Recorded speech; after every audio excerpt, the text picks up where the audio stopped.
Começou. Defesa e acusação sobre o fim da escravidão no Brasil. Joaquim José da Silva Xavier, nosso Tiradentes, queria acabar com a escravidão no Brasil, pois os escravos não mereciam sofrer tanta ação. Protesto contra os escravos. O Brasil não teria mão de obra. Os portugueses não sabiam que para a formação do Brasil era preciso dos escravos e dos negros. Sabíamos sim, eles estavam aqui para ajudar. O próximo assunto que vamos tratar era que Tiradentes queria transformar a cidade de São João del Rei em capital do Brasil. Vamos ver a defesa sobre isso e a acusação. Joaquim José da Silva Xavier, nosso Tiradentes, queria que a cidade de São João del Rei fosse a capital do Brasil, pois tinha muita condição. Protesto, pois a cidade de São João del Rei não tinha capacidade de ser a capital do Brasil, pois era uma cidade muito pequena, e sem a ajuda de Portugal não conseguia crescer para se tornar a capital. Mesmo assim, tinham outras cidades que poderiam ser a capital, como Rio de Janeiro e São Paulo.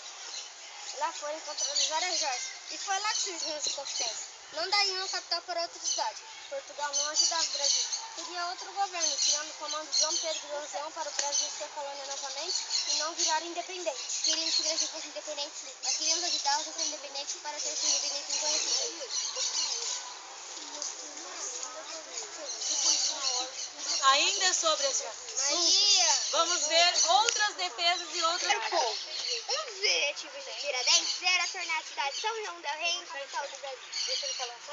Pois eu digo, São João del Rei não tem direito de ser a capital, pois é uma cidade sem recursos. Protesto! Pois em São João del Rei tem muitos diamantes, ouro e joias. E foi lá que os inconfidentes surgiram. Por isso ela deve ser a capital do Brasil.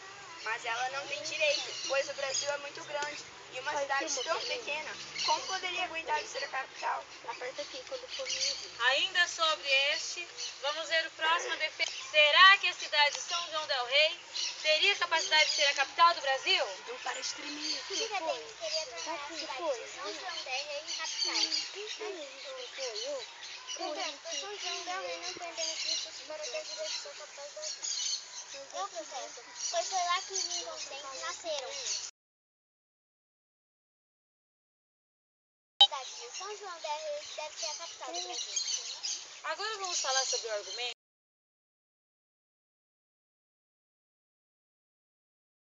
para o Brasil. Para trazer a primeira universidade para o Brasil, porque devemos dar ensino ao povo. Não devemos dar ensino ao povo, pois o povo tem que continuar subindo. A submissão contra os inconfidentes é crime, e todos eles merecem ter o direito de estudo. Não porque um é diferente do outro. Aqui no Brasil, Portugal que manda. Então não é crime a submissão. O objetivo de Tiradentes era tornar a cidade de São João del Rei em capital. Protesto, pois a cidade de São João del Rei era muito pequena e não adianta você vir dizendo que os inconfidentes nasceram lá, que possuía muito ouro, muitos diamantes e muitas joias, porque isso é mentira. É mentira, mas foi lá que nasceram os inconfidentes. Eu que tinha ouro. E o que vocês querem mais além disso? Comercializar.